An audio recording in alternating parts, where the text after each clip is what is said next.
तर नमस्कार मित्रांनो, आम्ही चाललो होतो मैदानावरती. सकाळ सकाळी थंडी वाजत होती, त्यामुळं ब्रो म्हणला आपल्याला मैदानावरती जाताना एक ब्लॉग काढायचा आहे. ठीक आहे म्हणलं, आपण ब्लॉग काढू.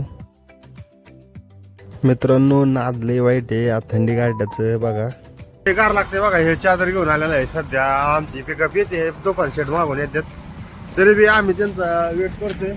आमचा माणूस एकले खोटं बोलतोय. खोटं बोलणार ब्लॉक मध्ये तुम्ही आमचा टाप्या ड्रायव्हर हा 10 किलोमीटर मागं असलं तरी सांगणार 1 किलोमीटर राहिलंय.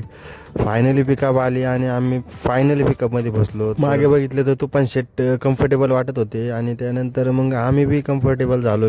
मग थोडासा गप्पा वगैरे मारून झाल्या. आवाज मजा येते मागं बसल्यावरती बैलगाड्याला जाताना. आणि नंतर थोडा प्रवासामध्ये नाश्ता वगैरे केला आणि परत डायरेक्ट मैदानावर पोचलो. मैदान आला होता, तर पोरांनी बैलाला पाणी वगैरे केलं आणि मग सगळी ऑल तुफान ग्रुप खाली निघालो होतो बैलाला घेऊन, म्हणजे तुफान शेटला घेऊन. आणि नंतर आपला गट 5 फायनली गाड्या सुटल्या. आणि आता बघा आपल्या तुफानची स्पीड, काय स्पीड लावते, काय तुफानी पळतोय तुफान.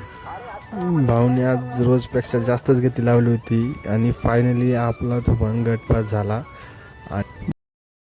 बघा मित्रांनो, नादाला वय नाही लागत. या माळावरती सगळे बुजुर्ग म्हणजे सगळे वयस्कर लोक बसलेत. नाद हा जुना आहे, नाद हा पारंपरिक आहे आणि हा नाद रक्तातला जाणार नाही आहे कधीच. ह्याला नाद म्हणतात. किती जीवाची पर्वा न करता, माहिती आहे बैल अंगावर येतील, काही होतील, काहीही घडू शकतं, तरीही